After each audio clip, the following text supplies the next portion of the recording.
My crazy mother insisted I give my daughter away for no reason, and my boyfriend defended me. Turns out this was a manipulation tactic, because after that he started isolating me from my friends and making my life a bigger hell than my mom ever did. So I escaped from him and went back to my mom. My life was already pretty crappy, but then my daughter was born. I was 16 when I met her 28-year-old baby daddy. He sold substances to my mom and took a liking to me. Back then, I didn't know anything, so I went along with anything he said. It wasn't long before I was one of his many girlfriends, because he managed to convince me that I was special. And when I turned 18, he gave me the world's craziest birthday gift, a positive pregnancy test. And as soon as I told him, he ghosted me. I never saw him again. I sort of knew my future would end up this way, so I swore to myself a long time ago that I would never get a baby unalive. And I kept that promise. But my mom had other plans. She tried everything from clothes hangering me while I slept to accidentally pushing me over. And one time she even crashed the car with me in the front seat, thank God for airbags. And even though my baby girl survived, my mother's actions had consequences. Because when she was born, the doctors told me she was blind. My heart broke and I almost started crying. But then I turned to look into the eyes of mini-me. Her little hands grabbed my fingers and she smiled. I was instantly filled with love, and I swore to myself that I'd counteract the statistics. She'd have a good life. I'd make sure of it. But then my mom got involved. I'm pretty sure the substances messed up her brain,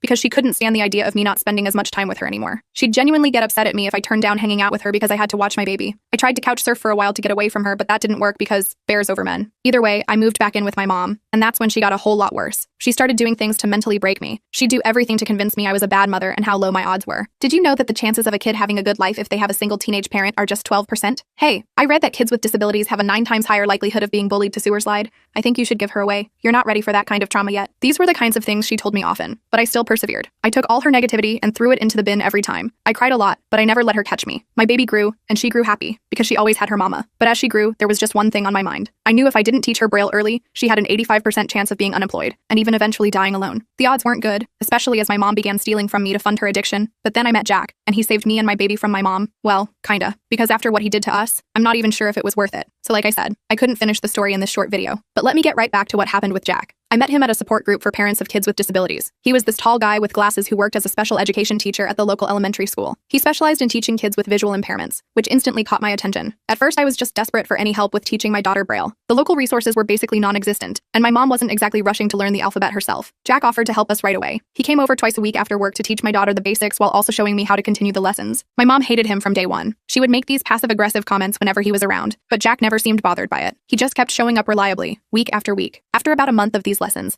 my daughter started making real progress with her finger reading. I couldn't believe how quickly she was picking things up. Jack brought over these special children's books with both Braille and regular text so I could read along with her. One night after a lesson, Jack asked if I wanted to grab coffee sometime. I hadn't been on a date since before my daughter was born, and honestly, I was terrified. But there was something about Jack that felt safe. He never pushed or rushed anything. So I said yes, and my mom reluctantly agreed to watch my daughter for a couple hours. That coffee date turned into dinner, which turned into more dates. And before I knew it, Jack and I had been dating for 3 months. He was amazing with my daughter, and she absolutely adored him. He brought over games and toys specifically designed for visually impaired kids. He showed me how to set up our small apartment in ways that would help her navigate independently. For the first time since she was born, I felt like maybe we could actually make it. Then my mom started stealing from me again. I knew she was using again when money started disappearing from my wallet. Jack noticed how stressed I was getting about finances. One night after my daughter was asleep, we sat on my tiny couch and I broke down crying, telling him everything about my mom's addiction, the stealing, the constant undermining. I was just so tired of fighting against everything all the time. That's when Jack suggested we move in with him. He had a 2-bedroom apartment that was way nicer than the place I shared with my mom. He said he could help with my daughter while I looked for a better job, maybe even finish my GED. It felt like a miracle, like finally catching a break after years of constant struggle. I was hesitant at first, worried about moving too fast. But then my mom stole my entire paycheck that I'd cashed but hadn't had time to deposit yet. That was it. I packed our stuff that same day. Jack helped us move while my mom was out doing whatever she did when she disappeared for hours. I didn't even leave a note. I just wanted out. The first few months with Jack were amazing. He helped me get my daughter enrolled in a special preschool program for visually impaired kids. He showed me resources I never knew existed. I started taking online classes to finish my GED. For once, things were looking up. My daughter was thriving in her new school. She was learning Braille faster than ever and making friends for the first time. I picked up a part-time job at a coffee shop near our apartment, working while she was at school. Jack never asked for rent money, saying he wanted me to save up for my daughter's future. He even started a special savings account just for her education. I should have seen the red flags sooner. They were there from the beginning, but I was so grateful to be away from my mom that I ignored them. It started small. Jack would question my parenting decisions. He'd say things like, "Are you sure that's the best way to handle that?" Or, "I've worked with hundreds of visually impaired kids, and that's not what the experts recommend." At first, I thought he was just trying to help, sharing his expertise, but it happened more and more often. Then he started going through my phone. I caught him one night scrolling through my text messages while I was in the shower. When I confronted him about it, he said he was just trying to find a number for the pizza place we ordered from before. I believed him then. I really did. Things got worse after I made friends with one of the moms from my daughter's school. Kelly was also a single mom with a visually impaired son. We started meeting for coffee after drop-off sometimes. It was nice having someone who understood exactly what I was going through. Jack hated Kelly from the moment I mentioned her. He said she seemed unstable and not a good influence. He started scheduling things during our coffee meetups so I'd have to cancel. When I pushed back, saying I needed friends,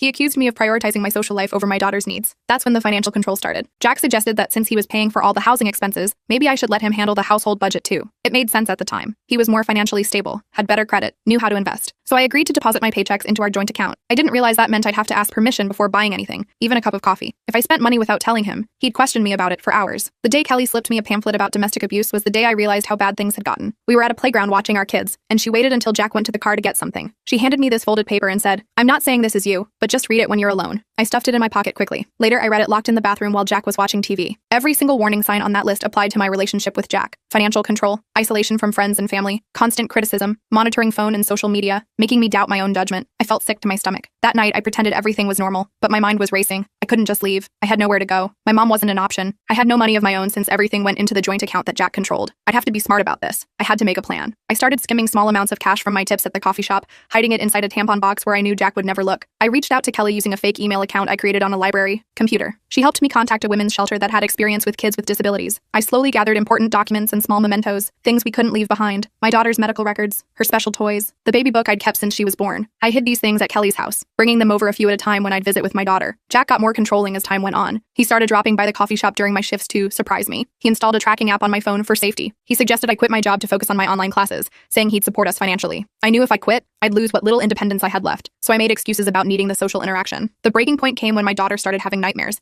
She would wake up crying, saying she was scared of making Jack mad. My heart shattered when I realized she was walking on eggshells around him too. That was it. No matter how scared I was, I had to get my daughter out of there. The day we left, I waited until Jack went to a full-day training conference for work. I called Kelly, who came over with her car. We loaded up the few things we hadn't already moved to her place, and we were gone within 30 minutes. The women's shelter had a room ready for us. It wasn't fancy, but it was safe. My daughter adjusted surprisingly well, maybe because she could sense my relief at being free. Jack blew up my phone with messages alternating between threats and begging. He showed up at my job, causing such a scene that my manager had to call security. He sent emails to my online school account. He even tried to contact Kelly, who thankfully had already blocked him on everything. The shelter helped me get a restraining order. They connected me with a lawyer who worked pro bono for domestic violence survivors. With the lawyer's help, I was able to document Jack's financial abuse and controlling behavior. The restraining order was granted, forcing Jack to stay at least 500 feet away from both me and my daughter. He also couldn't contact us in any way. After a couple weeks at the shelter, I found out my mom had been trying to find me. She'd gone to Jack's apartment looking for us after I disappeared, and he'd slammed the door in her face. She'd been worried enough to actually call the police, which was huge for her since she typically avoided them due to her drug use. The shelter staff verified that my mom had actually been in rehab for the past few months. I was skeptical, but they suggested a supervised meeting to see for myself. I agreed to meet her at a public park with a shelter advocate present. I almost didn't recognize my mom when she showed up. She'd gained weight. Her skin had color again. Her eyes were clear. She looked healthier than I'd seen her in years. She broke down crying as soon as she saw my daughter. Through tears, she told me she'd hit rock bottom after we left. She'd overdosed and nearly died. When she woke up in the hospital, something finally clicked. She checked herself into rehab the next day. She'd been clean for almost 6 months. She showed me her sobriety chips, the journal she kept, and pictures of her new apartment, a small but clean one-bedroom place she'd rented near her rehab center. She was working part-time at a grocery store and attending meetings every day. I didn't trust her right away. How could I? But I agreed to supervised visits with my daughter. To my surprise, these visits went well. My mom was patient and gentle with my daughter in a way she'd never been before. She'd learned some basic Braille so she could read books with her granddaughter. After a month of these visits, I cautiously agreed to have dinner at her new apartment. It was nothing fancy, but it was clean and organized. No drug paraphernalia in sight, no sketchy people coming and going. She'd even set up a corner of her living room with adaptive toys for my daughter. Over the next few months, I slowly rebuilt my life. The women's shelter helped me find a job at a local call center that offered flexible hours and decent benefits. I continued my online classes. Kelly and I remained close friends, our kids growing up together like siblings. My mom stayed clean, marking each sobriety milestone with a special outing with her granddaughter. Eventually, I saved enough for a small apartment of our own. It was in a decent neighborhood with a good school nearby that had resources for visually impaired students. My daughter thrived in her new school. The teachers were amazed by how advanced her Braille reading was for her age,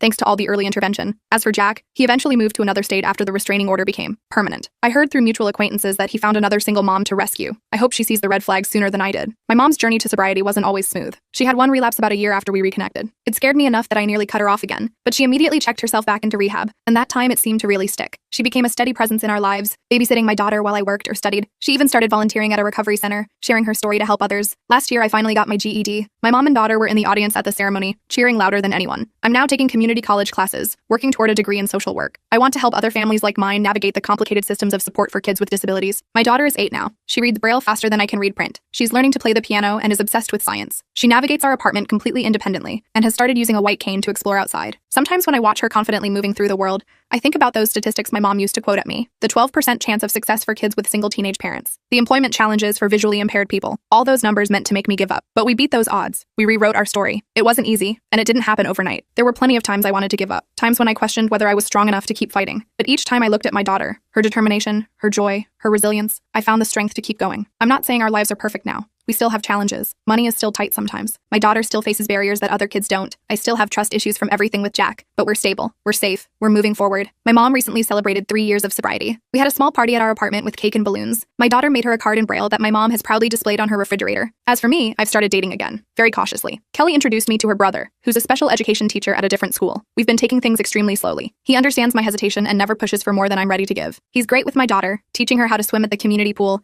and bringing over audio-described movies for our movie nights. I don't know if it will last, but for the first time, I'm allowing myself to imagine a future that includes partnership instead of just survival. Last week, my daughter had a school project where she had to present about her hero. I assumed she'd choose one of her favorite audiobook characters, or maybe her music teacher, but she chose me. She stood in front of her class and told them how her mom taught herself Braille so she could teach her daughter, how her mom escaped a bad situation to keep them safe, how her mom never gave up even when things were really hard. Her teacher recorded it and sent it to me. I've watched it probably 50 times, crying every single time. That's the thing about being a parent, especially a parent facing extra challenges. You don't always see your own strength when you're in the middle of the struggle. You're just doing what needs to be done, one day at a time. But sometimes, if you're lucky, you get these moments where you can step back and see that all those small daily acts of love and determination have added up to something meaningful, something that matters. I look at my life now, our safe apartment, my daughter's success in school, my mom's recovery, my own educational journey, and I can hardly believe how far we've come from those early days when I was just a terrified teenage mom with a blind baby and a drug-addicted mother. If I could go back and tell that scared young version of myself anything, it would be this. It gets better. Not because of luck or magic, but because you'll make it better. One hard decision at a time. All those statistics my mom quoted to break me down, they're just numbers. They can't measure determination. They can't quantify love. They can't predict what happens when someone decides to fight for a better life, no matter how impossible it seems. So that's my story. From a naive 16-year-old who fell for her mom's drug dealer to a confident mother raising an amazing visually impaired daughter. From temporary shelters and abusive relationships to stability and hope. I share it not because it's extraordinary, but because it isn't. There are so many parents out there fighting similar battles, feeling alone in their struggles. If that's you, I hope my story helps you feel less alone. I hope it reminds you that you're stronger than you think, that the odds don't define you, that your story isn't finished yet. As for me and my daughter, we're still writing our story. One day at a time, one challenge at a time, one victory at a time. And no matter what statistics say, I know this for sure. Our future is bright. Even if my daughter can't see it, she can feel it. And really, that's all that matters. So I didn't end up making this video to promote anything or ask for followers. I just wanted to share our journey in case it helps someone else who's struggling. Sometimes just knowing someone else has walked a similar path and made it through can be enough to keep going for one more day. And sometimes one more day is all you need to turn everything around. Thanks for listening to our story. If you're going through something similar, don't give up. Reach out for help. Find your Kelly. Build your support system. You're not alone, and you're stronger than you think. I promise. Jack turned out to be a nightmare, but escaping him led me to where I am today. And despite everything that happened, I wouldn't change a thing. Every struggle led me here, to this imperfect but beautiful life with my amazing daughter, and that makes it all worth it. I look back at everything we went through, and I realize that every hard decision, every time I chose to keep going despite the odds, was a step toward where we are now. You know what's funny? My mom, the same person who once tried to end my pregnancy and spent years trying to convince me I was doomed to fail, now brags about her granddaughter to everyone at her recovery meetings. She shows pictures of my daughter playing piano and tells everyone how her granddaughter is some kind of genius. Life is strange that way. People can change, situations can improve, nothing stays terrible forever, not if you keep moving forward. So yeah, Jack might have saved us from my mom temporarily, but in the end, we saved ourselves. I saved my daughter, my mom saved herself, and somehow, against all odds, we became a real family. Not perfect, not without struggles, but real and loving and determined. And really, that's the best ending I could have hoped for. Actually, it's not an ending at all. It's a beginning. Our beginning. So I guess this is where I'll sign off. If you've made it this far, thank you for listening. If you're struggling, don't give up. The statistics, the odds, the doubters, they don't know your strength. They don't know your heart. They don't get to write your story. Only you do. And trust me, it can have a happy chapter, even after the darkest ones. I never believed that before, but I do now, because I'm living it. And so can you. It's been exactly 8 months since I posted that original story. Life moves differently now. I wake up next to Ellie most mornings, still amazed she's there. The nightmares come less frequently. I still jump at unexpected sounds sometimes. My therapist says that's normal. Some wounds take longer to heal. I started a new job at a local community center. Nothing fancy, just helping kids with homework after school. The pay isn't great, but the kids make me laugh. They don't know my history. To them, I'm just the guy who helps with math problems. There's something freeing about that anonymity. I bought a used bike last month. Now I ride to work instead of taking the bus. The morning air clears my head. My legs ached terribly the first week. Now they're stronger. Small victories matter more to me now. Ellie and I found a tiny apartment closer to her work. We painted the walls ourselves. I got more paint on my clothes than the walls. She laughed at my technique. We christened every room that weekend. The neighbor complained about the noise. We sent them an apology card with cookies. They bring us homemade bread now. Funny how things work out. My brother called last week. We hadn't spoken in nearly 3 years. The conversation felt awkward and stiff, but we made plans to meet next month. I'm nervous about seeing him. He doesn't know about the dark times. I'm not sure how much to share. Ellie says honesty works best. She's usually right about these things. I started keeping a gratitude journal. It seemed cheesy at first. Now I look forward to writing in it. Today I wrote about the perfect egg sandwich sandwich I made. Yesterday, it was about finding a 20 in an old jacket. Simple things matter most these days. We adopted a cat from the shelter. He's missing one eye and has a crooked tail. No one wanted him. We named him Lucky. The irony made us smile. He sleeps on my chest at night. His purring drowns out my racing thoughts. I caught myself humming while doing dishes yesterday. I can't remember the last time I did that. Maybe never. Happiness sneaks up on you in quiet moments. I reconnected with an old friend from high school online. We got coffee last weekend. He's balding now. I have gray hairs. We laughed about getting old, then talked about our younger days. The conversation felt easy and light. I didn't check my phone once. My hands don't shake as much anymore. The doctor reduced my medication last month. The side effects had become bothersome. I feel more present now, more engaged with the world around me. I started volunteering at the Veterans Center downtown, just one Saturday a month. I mostly listen to their stories. They understand certain things without explanation. There's comfort in that shared experience. I witnessed a car accident last Tuesday. The sound of metal crushing made me drop to the ground, an old reflex kicking in. A stranger helped me up. I felt embarrassed but thanked him. Then I helped direct traffic until police arrived. Progress isn't linear. Ellie surprised me with concert tickets last week. A band I loved in college was playing. We stood in the crowd, bodies pressed together. The music vibrated through my chest. I closed my eyes and just existed in that moment. We ate greasy pizza afterward, sat on a curb like teenagers. Grease dripped down my chin. She wiped it away with her thumb. I felt completely seen and completely loved. My father's birthday came and went. I didn't call him. Some relationships can't be repaired. I've made peace with that reality. Not every story gets a neat resolution. My therapist says that's part of life too. I started running in the mornings, just short distances at first. Now I can do 3 miles without stopping. My lungs burn in the cold air. It reminds me I'm alive. The nightmares returned after seeing a war movie. I woke up screaming, drenched in sweat. Ellie held me until morning. She didn't ask questions, just stroked my hair and hummed softly. The next day felt heavy. I went through motions robotically, but I went through them. That counts for something. We're saving for a trip to the coast. Neither of us has seen the Pacific Ocean. We want to watch the sunset over endless water, to feel small against something so vast. Maybe we'll go in spring. The weather should be better then. I found my old journal from the worst days. Reading it felt like meeting a stranger. The handwriting looked like mine. The thoughts seemed foreign. I burned it page by page in the sink, watched the ash swirl down the drain. Ellie caught me crying afterward. She didn't say anything, just held my hand while we watched bad TV. We planted tomatoes on our tiny balcony. They grew surprisingly well. We had tomato sandwiches for a week straight, the simple pleasure of eating something we grew ourselves. Our first dinner party happened last month. Just 4 friends around our cramped table. We used mismatched plates. The food turned out mediocre. No one seemed to mind. The laughter felt better than any perfect meal. I still haven't told my mother about Ellie. She wouldn't approve of her tattoos, or her job as a bartender, or her divorced parents. I'm working up the courage. Some battles are still hard to fight. We talk about the future sometimes. Careful conversations about what might be. Nothing definite. Just possibilities floating between us. Marriage feels too conventional for what we have, but something permanent appeals to me. I got promoted at the community center. Now I coordinate all the after-school programs. The raise means we can fix the car finally. Adult responsibilities still surprise me sometimes. I never thought I'd make it this far. A letter came from an old unit buddy. He's struggling badly. I called him immediately. We talked for 3 hours. I shared resources that helped me. He promised to try therapy.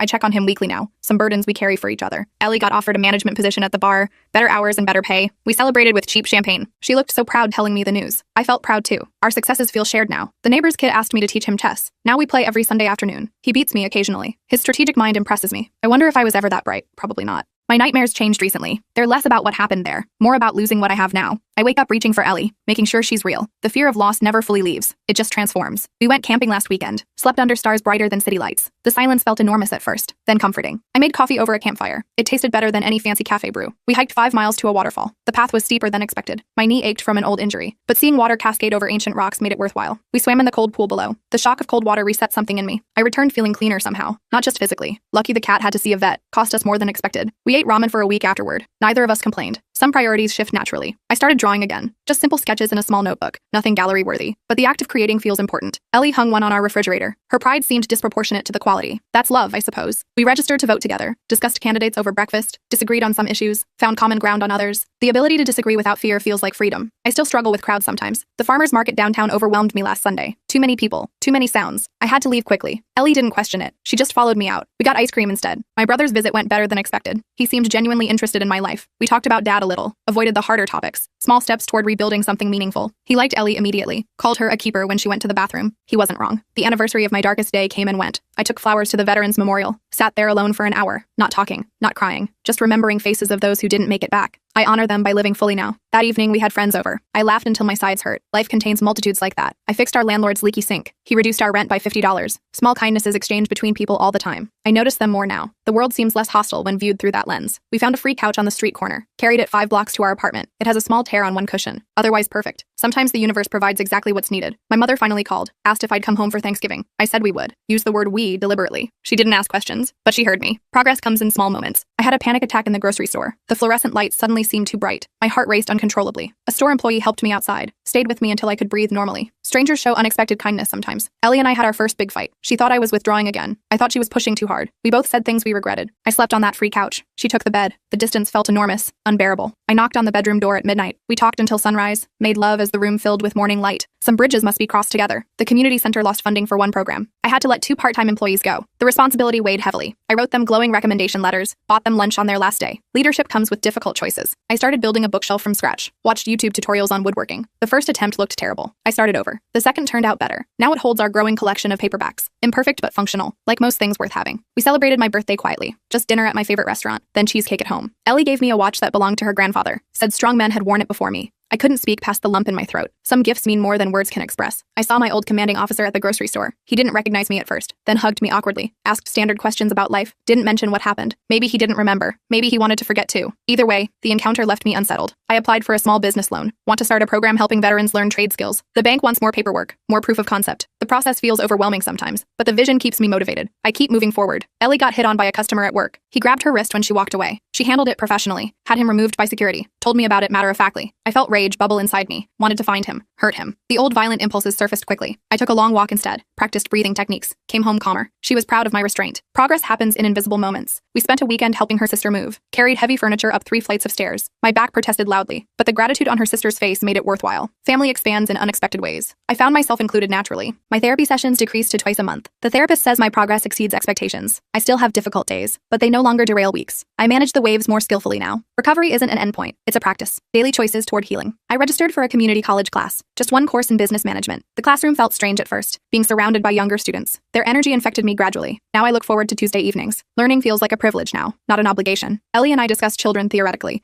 whether we might want them someday, what kind of parents we might be. The conversation felt both terrifying and exciting. No decisions made, just possibilities acknowledged. The future contains more options than I once believed. We volunteered at a homeless shelter on Christmas Eve, served meals to people facing harder circumstances. One man had served in the same war, different unit, same haunted eyes. We exchanged knowing nods. Some bonds formed wordlessly. The holidays passed without major incidents. No family drama erupted. No painful memories overwhelmed me. We created new traditions, pancakes for Christmas morning, movie marathon on New Year's Day. Simple pleasures becoming the foundation of our shared life. I received an email from someone who read my original post. She said it helped her find courage, asked for advice about her own struggles. I responded carefully, aware of the responsibility in such exchanges, suggested professional resources, but also shared hope. That's what we can offer each other. Authentic hope. My business plan got approved. The loan came through last week. Now the real work begins. Finding space, creating curriculum, recruiting participants. The challenges seem enormous, but meaningful work often does. I feel purpose rising like the morning sun, steady and inevitable. We celebrated our first anniversary quietly, made dinner at home, exchanged simple gifts, reminisced about how we met, how far we've come. The ordinary miracle of 2 broken people healing together, creating something beautiful from damaged parts. Lucky the cat brought a mouse inside, left it proudly on our pillow, a gift in his mind, a mess in ours. We laughed while cleaning it up. The absurdity of life delights me now, even its inconveniences. I received an invitation to speak at a veterans event. My first reaction was refusal. Public speaking terrifies me, but opportunity often wears uncomfortable clothing. I said yes anyway, started writing my speech that night, hands shaking slightly, heart determined. My mother met Ellie at Thanksgiving. They were awkward together initially. By dessert, they were sharing stories about me, some embarrassing, some endearing, all part of the tapestry that makes a life. My mother hugged Ellie goodbye. A small miracle unfolded at our family table. One of my students won a scholarship. The essay I helped him write made the difference. His mother cried when she told me, said they couldn't afford college otherwise. My work matters in tangible ways now. That knowledge sustains me through harder days. We adopted a second cat, an elderly tabby no one wanted. Lucky seemed lonely when we worked. Now they sleep curled together. Their unlikely friendship reminds me that connection finds unusual pathways sometimes. Spring arrived with explosion of color. Cherry blossoms lined our street. Pink petals covered sidewalks like snow. We walked hand in hand through this temporary beauty, reminded that impermanence makes things more precious, not less. I still carry scars, visible and invisible. They no longer define me completely, just mark chapters in a longer story, one still being written daily, one with hard passages and beautiful ones, a human story, messy and real. My speech at the veterans event went better than expected. Hands shook through the first paragraph, voice steadied as I continued. Afterward, 3 different men approached me privately, asked for the therapist's contact information, small ripples moving outward, change happening quietly. I planted a yard garden behind our building. The landlord gave permission grudgingly. Now neighbors comment on the vegetables growing, the simple miracle of seeds becoming food, of bare earth transformed by patient tending. Life keeps teaching the same lessons differently. We finally took that trip to the ocean, stood with toes in the Pacific, watched the sun sink into endless water, felt appropriately small against such vastness, slept in a tiny rental cabin, made love with windows open, salt air cooling our skin afterward. Perfect moments exist between imperfect people. I still have the occasional nightmare, but now I know they'll pass. That morning always follows darkness. That healing isn't linear, but it's possible. That showing up matters most, day after day, even when it's difficult, especially then. I've learned to forgive myself for the harder days, the ones where grief resurfaces unexpectedly, where anxiety tightens my chest without warning. Self-compassion becomes another practice, another muscle strengthened through repetition.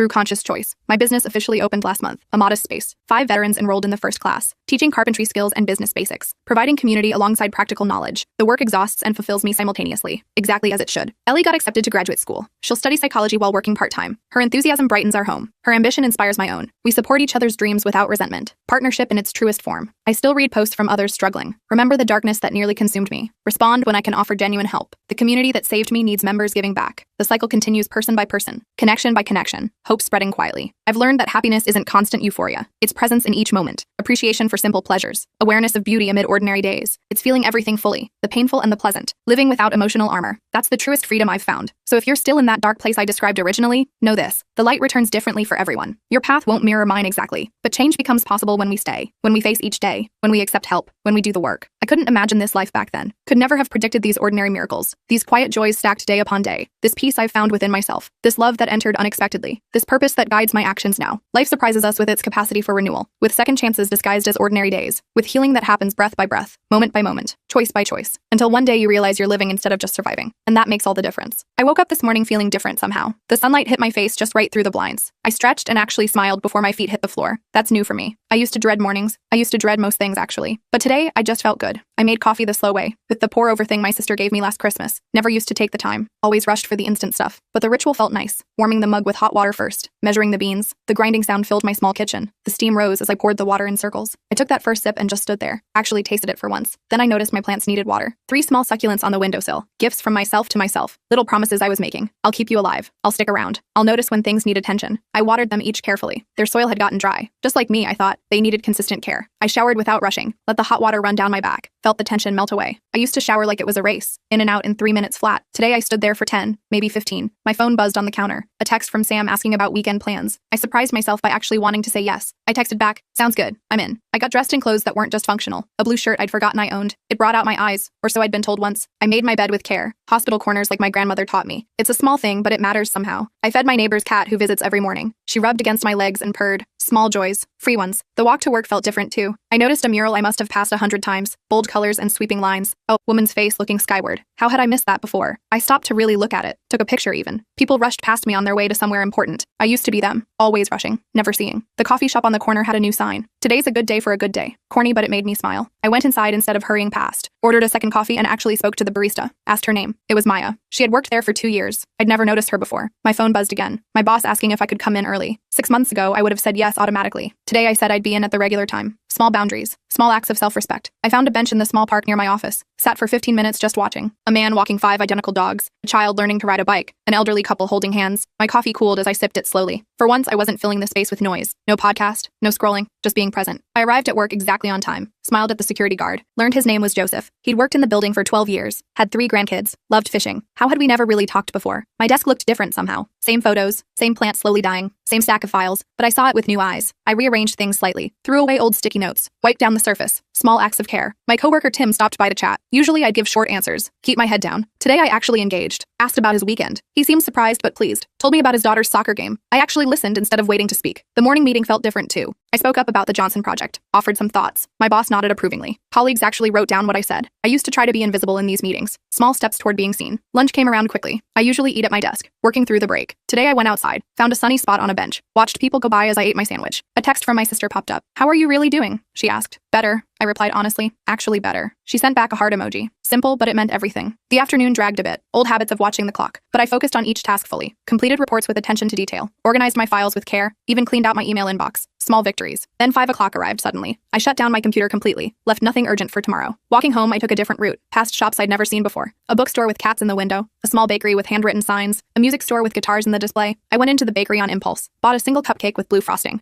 The woman behind the counter had a beautiful smile. She wrapped it carefully in a box with a ribbon. "Treat yourself," she said as I paid. I nodded, suddenly emotional. The evening stretched before me with possibility. I used to dread evenings alone. Now they felt like gifts, time that belonged only to me. I called my mom on the walk home. Actually called, not texted. Heard the surprise in her voice. We talked about nothing important. Her garden, the neighbor's new fence, my cousin's baby starting to walk. It was the longest conversation we'd had in months. My apartment welcomed me back differently somehow. It used to feel like a place I simply stored myself. Now it felt like home. I put on music, something gentle with piano, opened the windows to let in the spring air. air, made a simple dinner with actual vegetables, sat at my table instead of on the couch, used a real plate, a cloth napkin, lit a candle I'd been saving for someday. Today was someday. I didn't turn on the TV afterward, didn't reach for my laptop. Instead, I found a book I'd been meaning to read, actually sat in my reading chair, the one I bought but rarely used, read 50 pages without checking my phone once. Then I remembered the cupcake, unwrapped it carefully, ate it slowly at my kitchen counter, savored each bite like it was important, because it was. Small pleasures matter. I cleaned up thoroughly, wiped down counters, washed dishes right away. Small acts of respect for my future self. Then I drew a bath, added the bath salts my friend gave me last birthday, never opened until now. The water was hot and smelled like lavender. I sank in and felt my muscles relax, closed my eyes and just breathed, for 10 minutes, maybe 20, no rushing, no distractions, just being in my body fully. After I put on soft pajamas, the matching set I'd bought online. Always meant to wear them but never bothered. They felt good against my skin. I sat on my balcony as night fell, watched lights come on in other apartments. Imagined the lives happening in those windows. Families eating dinner, couples watching TV, singles like me finding their way. The stars appeared one by one above the city. I knew their light was ancient, traveling for years to reach my eyes. Something about that thought brought me peace. I made a cup of tea before bed, chamomile with honey, drank it slowly while writing in my journal. Hadn't done that in months. Wrote down small observations about the day, small gratitudes, small hopes, nothing profound, just honest. I set my alarm for 30 minutes earlier than needed. Time for myself before the world rushed in. Then I turned out the lights, lay in my bed, felt the clean sheets against my skin, listened to the city sounds outside my window, distant sirens, a car honking, someone's laughter floating up from the street. I used to hate those sounds. Now they reminded me I wasn't alone, that life was happening all around me, that I was part of something larger. I slept deeply that night. No tossing and turning, no middle of the night anxiety, just rest. The kind my body had been craving. Morning came gently, no harsh alarm, just soft light and birdsong. I kept my promise to myself, didn't reach for my phone right away. Instead, I lay there, feeling grateful for simply being alive, for breathing, for another day of possibility. I made coffee again, the slow way, the right way, added a splash of the good cream, sat by my window watching the city wake up, made a real breakfast, eggs and toast, fruit on the side, read a few pages of my book while eating, no rushing, no multitasking, just being present with each moment. My phone buzzed with work emails. I let them wait. They would still be there in 30 minutes. Right now was my time. I stretched, did a few yoga poses I remembered, nothing fancy, just gentle movement. My body thanked me with less stiffness, more energy. I dressed with intention again, clothes that made me feel good, not just appropriate, not just acceptable, good. Made my bed carefully, watered my plants, noticed a new leaf unfurling on one. Progress happened slowly then all at once. The walk to work felt like an opportunity, not a chore. I noticed a community garden I'd never seen, flowers pushing through soil, an elderly man tending to tomato plants. I stopped to compliment his garden. He beamed, told me he'd been growing things for 60 years, offered me a sprig of mint from his plot. I tucked it in my pocket, carried the smell with me all day. Work was busy but different. I took short breaks, stood up, stretched, looked out windows, drank water regularly, checked in with colleagues, not just about projects, about their lives, their weekends, their kids. I felt more connected, more part of things. Lunch was with Tim from accounting. Actually planned it yesterday. We went to a small deli nearby, talked about more than work, discovered we both loved the same obscure band, made plans to see them next month if tickets weren't sold out, a small bridge built, a potential friendship forming. The afternoon brought challenges. A project deadline moved up, files missing, the printer jammed. 6 months ago I would have spiraled. Today I just handled each thing as it came. No catastrophizing, no drama, just solutions, one step at a time. I stayed 15 minutes late to finish properly, not from obligation, from care about my work. Then I put everything away. Tomorrow would be another day. The evening was mine again. I stopped at the market on the way home, bought ingredients for an actual recipe, something I'd saved months ago but never tried. Cooking took 45 minutes. The process was as satisfying as the result. Chopping vegetables mindfully, stirring sauces with attention, the smells filled my apartment, made it feel lived in, cared for. I ate at my table again, with a glass of wine I'd been saving, used the good plates I usually ignore, called it a celebration, of nothing special, of everything special. After dinner my sister FaceTimed me. I answered right away, showed her my apartment proudly, the clean spaces, the thriving plants, the evidence of small changes. She noticed immediately, said I seemed different, lighter somehow. I just nodded. Hard to explain transformation while it's happening. We talked for an hour, really talked, about mom's health concerns, about her marriage struggles, about my slow journey back to myself. No solutions offered, just listening, just witnessing each other's lives. After we hung up I felt full in a different way. Connection feeds something food can't touch. I took a short walk, around my neighborhood. The night was cool but not cold, perfect for walking. I nodded at neighbors I recognized but never spoke to. Some nodded back. One man walking his dog stopped to chat. The dog's name was Buckley. He was a rescue. 10 years old but still playful. I petted him and felt my heart expand slightly. Back home I prepared for the next day. Picked out clothes, packed a lunch, set up the coffee maker, small kindnesses for my future self. Then I sat with my journal again, wrote down moments from the day worth remembering, the garden, Tim's unexpected laugh, the perfect tomato in my pasta sauce, Buckley's soft ears. Nothing extraordinary, everything extraordinary. I slept well again, dreamed of oceans I'd never seen, places I might go someday, faces I hadn't met yet, woke feeling rested, ready. The pattern continued for days, then weeks. Small changes, small choices, small moments of presence, nothing dramatic, no lightning bolts, just steady steps toward a different way of being. Some days were harder than others. Old habits tried to resurface. The critical voice in my head got loud sometimes, but I just noticed it, didn't believe it automatically anymore, kept moving forward, one choice at a time. After 3 weeks, I joined a community class, just once a week, photography basics, something I'd always wanted to try. The first night I was nervous, almost didn't go inside, sat in my car for 10 minutes, but I made myself walk through the door, introduced myself to strangers, admitted I knew nothing about f-stops or apertures. They welcomed me anyway. The instructor was patient, enthusiastic about teaching beginners. I left with homework, actual homework. Take 30 photos of ordinary objects from unusual angles. I spent the weekend with my camera, seeing seeing my familiar world differently, through a new lens, literally and figuratively. Showed my photos at the next class, received kind feedback, constructive suggestions, felt proud of trying something new. Started carrying my camera on my daily walks, capturing moments that caught my eye, a reflection in a puddle, shadow patterns on brick walls, a child's abandoned mitten on a fence post, my phone filled with images, evidence of paying attention. I printed some favorites, hung them on my previously bare walls. My apartment began to reflect me more fully, not just my function but my essence. My sister visited one weekend. I actually invited her, planned meals, changed sheets in the spare room, bought flowers for the table, cleaned thoroughly but not frantically. When she arrived, she hugged me longer than usual, said my home felt different, said I felt different. We cooked together, walked around my neighborhood. I showed her my favorite spots, the bakery with the friendly owner, the bookstore with the cats, the community garden where I now knew several people's names. We stayed up late talking about our childhood, about our parents, about paths not taken and paths still possible. In the morning, I made pancakes. We ate on the balcony, watched the city wake up together. When she left, we both had tears in our eyes, the good kind, the connected kind. Work changed too over time. I spoke up more in meetings, offered to lead a small project. My boss noticed, gave me more responsibility. I set boundaries too, left at 5 most days, declined weekend emails, somehow got more done anyway. Presence creates efficiency. Who knew? I started having lunch regularly with colleagues, not just Tim anymore. A small group formed. We reserved a table once a week, talked about books and movies, complained about company policies,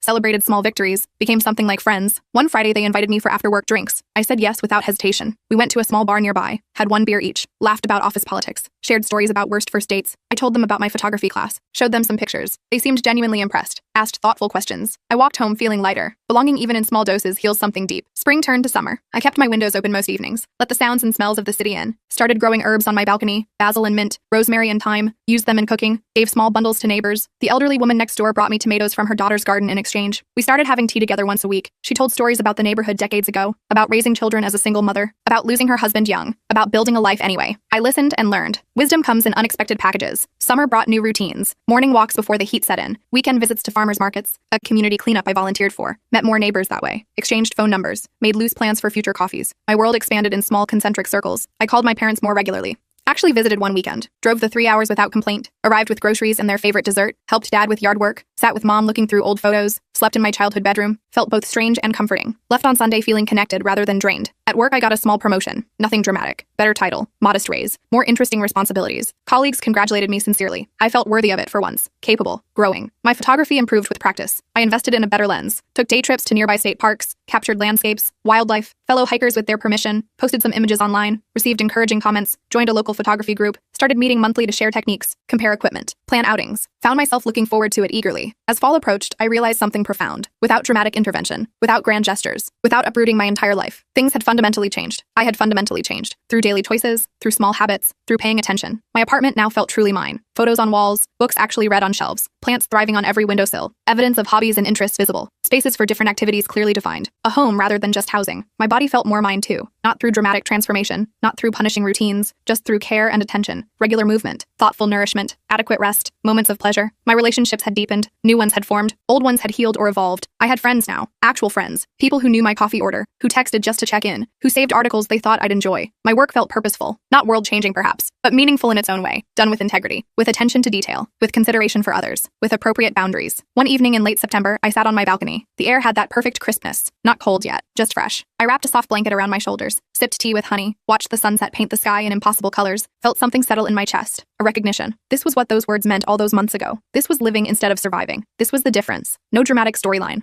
No cinematic transformation, just showing up differently, day after day, choice after choice, breath after breath, until life itself transformed around me, because I was seeing it differently, because I was participating in it differently, because I was present for it differently. I smiled into the gathering darkness, grateful beyond words, for ordinary miracles, for quiet joys, for peace found within, for love that entered unexpectedly, for purpose that guided my actions now. Life had indeed surprised me with its capacity for renewal, with second chances disguised as ordinary days, with healing that happened breath by breath, moment by moment, choice by choice, until I realized fully what I'd known intellectually for months. I was living instead of just surviving, and that made all the difference.